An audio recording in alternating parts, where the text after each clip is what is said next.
Drishti Collective. We're back with a little installment to talk a little bit more about tea. And today we're going to be talking about the quality of tea.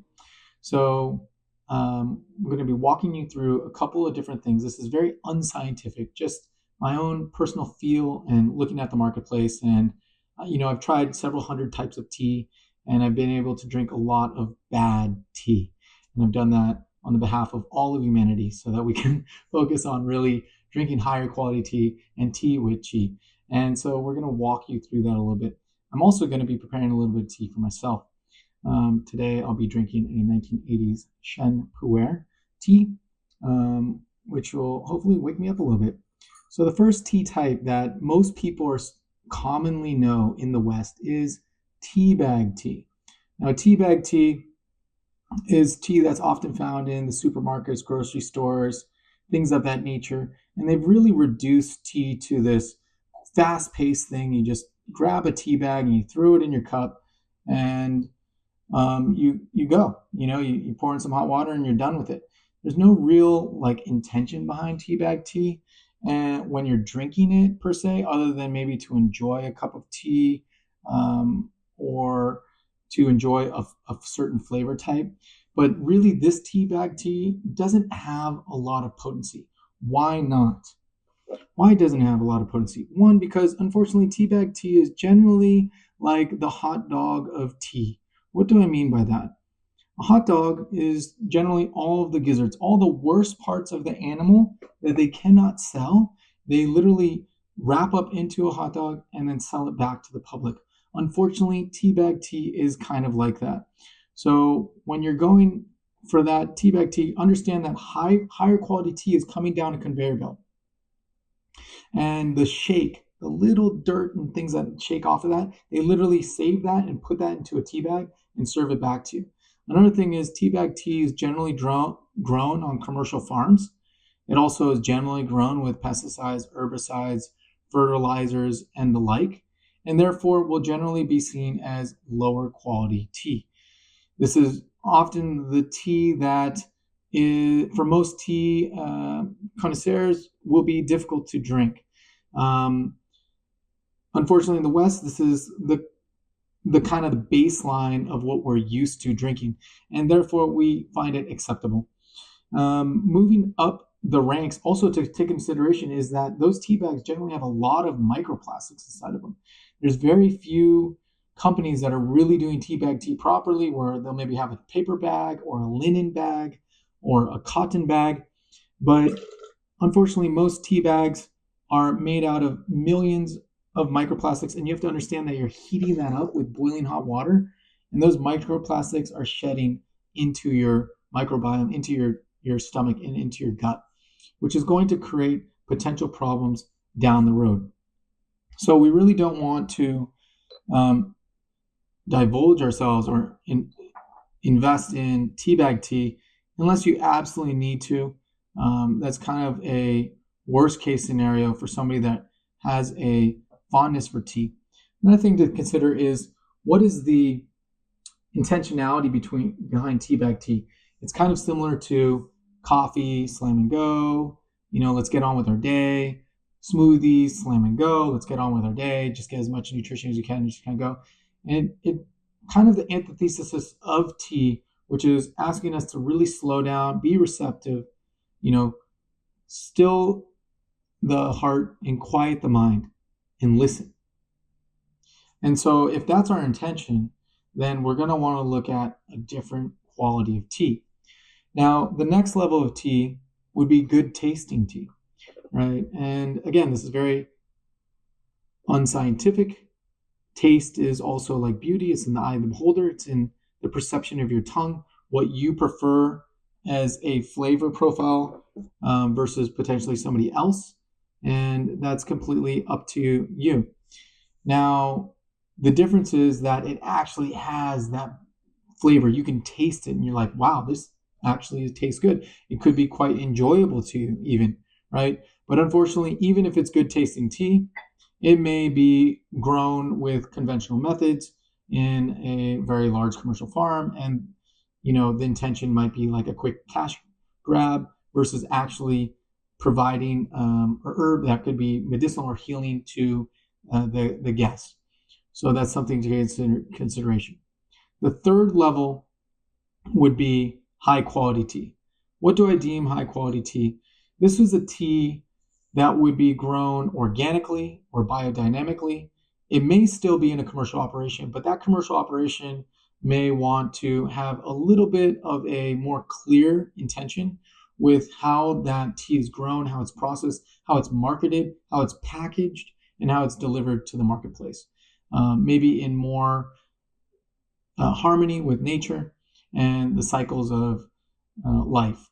So that way it's doing as minimal impact as possible or some degree thereof versus a conventional tea where they might not care about that. They're just looking for the cheapest, quickest, maximizing their profit, right? And you have to understand that that intention is also going into the tea. And that intention is exactly what separates high quality tea, because high quality tea will be grown correctly. It may even have some potent qi, and it will taste good, right? And you're going to pay more for higher quality tea. But the next level up is ceremonial grade tea, which is what we happen to be drinking here today, and also something that we really focus on sourcing all around the world. What is the highest quality ceremonial grade tea that we can get access to so that we can share with everyone and, of course, serve it at our own tea tables as well. And ceremonial grade tea is tea that's grown with great intention. Not only does it not have any fertilizer, any pesticides, any herbicides, any fungicides, completely devoid of all of these kind of chemical additives, but it's generally grown on a smaller tea estate.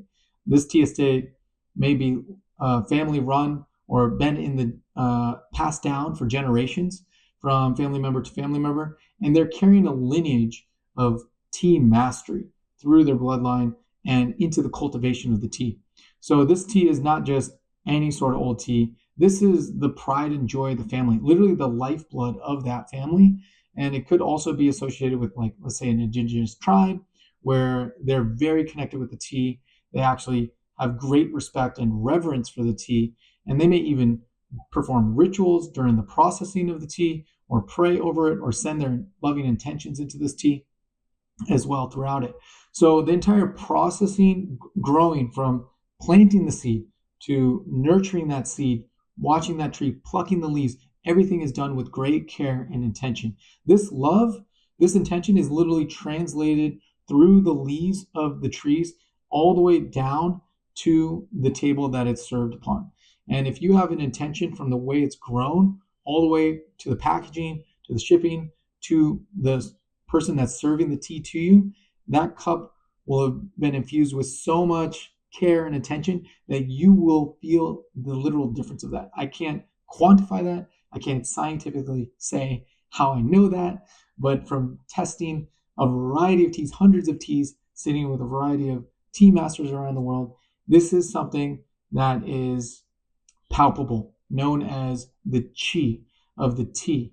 And it's something that you're going to have to acquire a taste for, a sensitivity for, a subtleness for. And this is part of that receptivity that tea is asking us to listen into. And each tea not only has its taste, and not only has its level of caffeine in it, the amino acids, the catechins, these things are doing different things, but also its own characteristic of the type of qi. This qi might be grounding with upward rising energy, taking into a very deep state of meditation. This qi might be cooling, relaxing, bringing the energy down. There's a wide variety of types of qi that you get to explore from different type of teas, whether it's shen, shou, oolong, red tea, green tea, white tea. Everything is going to have its own type of characteristic. And this is the type of tea that we focus on sourcing here at Drishti, because we love to work with the tea, sit with it intentionally,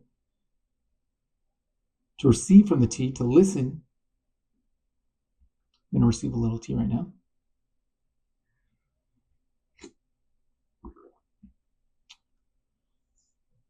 To come into our being and to allow that tea to reveal things within us. And in that revelation, there's also a communication that's going on with this tea. And this is where you can begin to kind of delineate the chi of the tea. We'll go more into the chi of the tea in a later dialogue, but I just want you to understand the difference between tea bag tea, good tasting tea, high quality tea, and ceremonial grade tea. And there is another level in my mind, which I would just call God tier tea. And that's kind of a funny name, but it's literally tea that most of us, 99.999% of us, including myself, probably will unfortunately never get to taste. And what do I mean by that? There are certain places in the world where there are tea trees that are, let's say, 1,500 years old, 1,700 years old, and every single leaf on that tea tree is already pre-sold. Now, no other tea bush or tea tree will ever have the exact type, chi, or quality of those 1,500, 1,700-year-old tea trees. Why? A tea bush might be 4 feet tall. That tea tree that is 1,500 years old might be 2-3 stories tall. So therefore, its branches are going so much higher into the sky, pulling more nutrition, more energy from the sky, and its roots are going so much deeper into the earth, pulling different type of nutrition, and so it's going to have its own unique quality.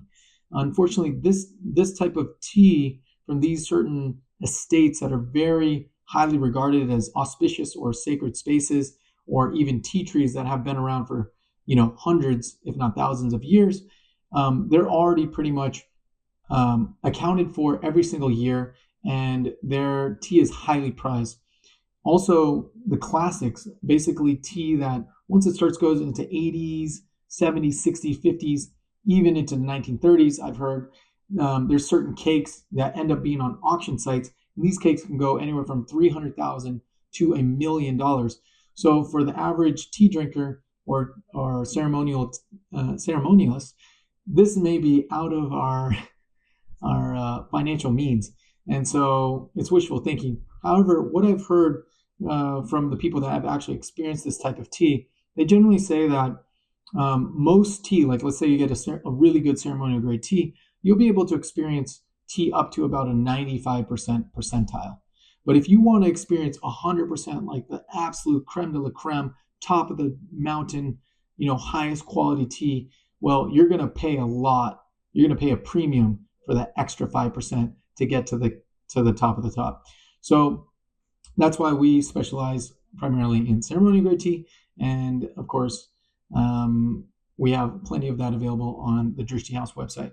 So feel free to explore, try different teas, see the feeling inside, listen, become receptive, and really develop that relationship so that you can begin to have a communication between you and the spirit of tea. And we hope that you have a wonderful practice, and we'll see you in the next video.